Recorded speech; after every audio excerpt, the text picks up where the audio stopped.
বেকিনুৰ গৰাখহনীয়া পৰিদৰ্শন কৰিছে জাকিৰ হুছেইন সিকদাৰে। জাকিৰ হুছেইন সিকদাৰে বেকিনুৰ গৰাখহনীয়া পৰিদৰ্শন কৰিছে আৰু সেই বান বিধ্বস্ত ৰাইজৰ গৰাখহনীয়াত বিধ্বস্ত ৰাইজৰ খবৰ লৈছে কংগ্ৰেছৰ বিধায়কগৰাকী। কেৱল সিমানেই নহয়, বিভিন্ন প্ৰান্তত গৈছে আৰু অতি সোনকালে এই সমস্যাসমূহ সমাধান কৰাৰ দাবী উত্থাপন কৰিছে চৰকাৰলৈ। তেওঁ কি মন্তব্য কৰিছে সেই মন্তব্যটো শুনাইছে।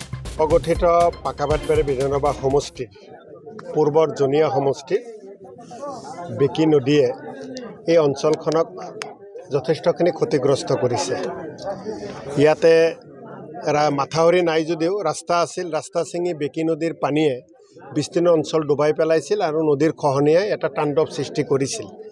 মই ইয়াতে দেখিলোঁ ইয়াৰ স্থানীয় ৰাইজে বহু কষ্ট কৰি ডিপাৰ্টমেণ্টৰ সহযোগত, ডিপাৰ্টমেণ্টে জিঅ' বেগখিনি দিছে আৰু বাকী ৰাইজে শ্ৰম কৰিছে। ইয়াৰ স্থানীয় ৰাইজে টকা পইচা উঠাই নদী বান্ধি ইয়াতে ৰখাইছে। গতিকে মই প্ৰথমতে এই অঞ্চলৰ ৰাইজক ধন্যবাদ জনাইছোঁ যে তেখেতসকলে এই অঞ্চলৰ বৃহত্তৰ স্বাৰ্থৰ কাৰণে শ্ৰমদান কৰি পকেটৰ গাঁঠিৰ ধন খৰচ কৰি আজি তেওঁলোকে এই অঞ্চলখনক বচাইছে। এই অঞ্চলত মই আহি দেখিলোঁ বেকী নদীয়ে এই অঞ্চলখনৰ অৱস্থা বেয়া কৰি পেলাইছে। মানুহৰ ঘৰ দুৱাৰ আজি কেইবাটাও বছৰ ধৰি ইয়াতে কৰি বিঘাই বিঘাই শ বিঘা মাটি আজি নদীৰ বুকুত আছে। ইয়াতে আহি অত্যন্ত দুখ লগা এটা খবৰ পালোঁ যে বিগত ৩-৪ বছৰ ধৰি নদীয়ে মানুহৰ ঘৰ দুৱাৰ ভাঙি লৈ গৈছে। তেওঁলোকে চৰকাৰৰ পৰা যিখিনি প্ৰাপ্য ধন পায়, আমাৰ যিটো নিয়ম মতে যিখিনি ধন পায়, এই ধনখিনিও তেওঁলোকে লাভ কৰা নাই ৩-৪ বছৰ ধৰি। আৰু এইবাৰৰ সেইকাৰণে মই ক'লোঁ যে আগৰ কোন মানুহৰ ঘৰ দুৱাৰ ভাঙিছিল তাৰ লিষ্ট চাৰ্কল অফিচাৰত কি আছে নাছে, জিলা উপায়ুক্তৰ কাৰ্যালয়ত যেতিয়া মিটিং হ'ব নিশ্চিতভাৱে তেতিয়া এই কথাবোৰ মই চাম কিয় পোৱা নাই। আৰু এইবাৰৰ যিসকল মানুহৰ ঘৰ দুৱাৰ ভাঙিছে মই গাঁওবুঢ়াক দায়িত্ব দি গ'লোঁ, তেখেতসকলে যাতে গোটেই লিষ্টখিনি দিয়ে আৰু লিষ্টখিনি গোটেই PPR যেতিয়া হ'ব তেতিয়া নিশ্চিতভাৱে মই চকু ৰাখিম। আজি মোৰ লগত PWD ডিপাৰ্টমেণ্ট আৰু ৱাটাৰ ৰিচোৰ্চ ডিপাৰ্টমেণ্টৰ মানুহ আহিছিল। চাৰ্কল অফিচাৰৰ লগত মই টেলিফোনিক কথা বাৰ্তাবোৰ পাতিলোঁ। জিলা উপায়ুক্ত আয়ুক্তৰ পৰা আৰম্ভ কৰি সকলোৰ লগত এই বিষয়ে কথা পাতিম। ইয়াতে ৰাস্তা ঘাট এক জেগাত ছিঙি গৈছে, ইয়াক দুদিনৰ ভিতৰত কেনেকৈ চলাচল কৰিব পাৰোঁ, কমচে কম মানুহ যাতে পিলপিলি গাড়ী লৈ বাইক লৈ যাতে চলাচল কৰিব পাৰে তাৰে ব্যৱস্থা যাতে হয়, এই কথাবিলাক স্থানীয় ৰাইজৰ লগত পাতিলোঁ। ৰাইজে সহযোগিতা আগবঢ়াব সকলো ক্ষেত্ৰত ডিপাৰ্টমেণ্টত। গতিকে এজন ব্যক্তি হিচাপে আৰু সৰুখেতি সমষ্টিৰ বিধায়ক, এতিয়াও যদি ইয়াৰ আনুষ্ঠানিক দায়িত্ব আমাৰ ওপৰত নাই, তথাপি বিধায়ক হিচাপে বৰপেটা জিলাৰ এজন সন্তান হিচাপে, আৰু মই আপোনালোকে জানে কলগেছিয়াত আগতে লিখা পঢ়া কৰিছিলোঁ, গতিকে এই অঞ্চলৰ প্ৰতি এটা টান এনেও আছে।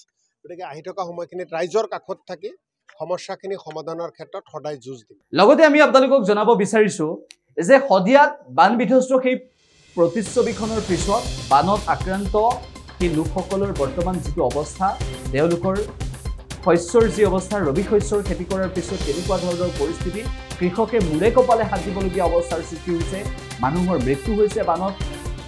তাৰ পৰৱৰ্তী সময়ত শদিয়াৰ ৰাইজে কি ক'ব বিচাৰে, শদিয়াৰ কৃষকে কি ক'ব বিচাৰে, আৰু শদিয়াত কেনেদৰে এতিয়া জীৱন বিপন্ন হৈ পৰিছে ৰাইজৰ বানত বিধ্বস্ত হোৱাৰ বাবে সেই প্ৰান্তকেইটাত, সেই স্থানকেইটাত আমি দেখুৱাই ল'ব বিচাৰিছোঁ আৰু তেওঁলোকে কি ক'ব বিচাৰিছে।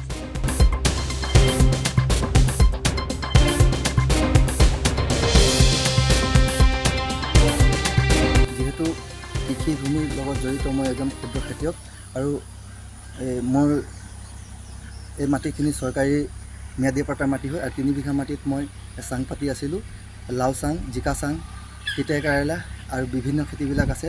আৰু বছৰি মোৰ 2 লাখ টকাৰ ইনকম হয়, আৰু সেই ইনকমখিনি এতিয়া একেবাৰে বানপানীৰ প্ৰাক মুহূৰ্তত বিকলাংগ হৈ গ'ল, আৰু সেয়েহে মোৰ চলিব পৰা উপায় একেবাৰে নাইকিয়া হৈ গ'ল। যিহেতু মই বজাৰত 2বাৰমান এই শাক পাচলিখিনি বেচিছিলোঁ, আৰু প্ৰায় এডিঙি পানী এই চাঙৰ তলত হোৱাৰ কাৰণে এইখিনি গোটেই মৰি শেষ হৈ গ'ল।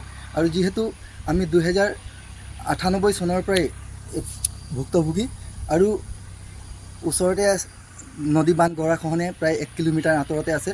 যিখিনি কাম চৰকাৰে হাতত লৈছে সেইখিনি সকলো সাফল্যমণ্ডিত হ'ব বুলি আশা ৰাখিছোঁ।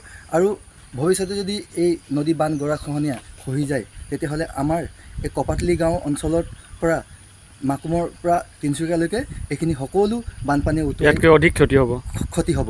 যিহেতু আমি সৰুকালত হাতীগুলি হাইস্কুলত পঢ়ি অহা, কিন্তু বৰ্তমান এই হাতীগুলি গৰৈমাৰী আদি কৰি 25খনমান গাঁও ইতিমধ্যে ব্ৰহ্মপুত্ৰৰ বুকুত যা গ'ল। সেই সকলো আমি 98 চনৰ পৰা দেখি আহিছোঁ।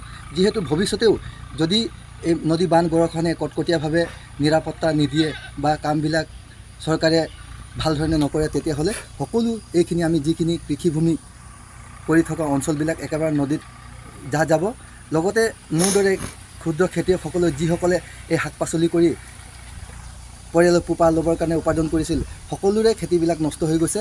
আৰু সেই সকলোবিলাক দৃষ্টি ৰাখি যাতে সকলোকে এককালীন সাহায্য চৰকাৰৰ ফালৰ পৰা পাব বুলি মই আপোনালোকৰ চেনেলৰ যোগেদি চৰকাৰক আহ্বান জনাইছোঁ। যিকোনো খবৰৰ বাবে যোগাযোগ কৰক আমাৰ এই নম্বৰত 7099017330 আৰু 7099017110।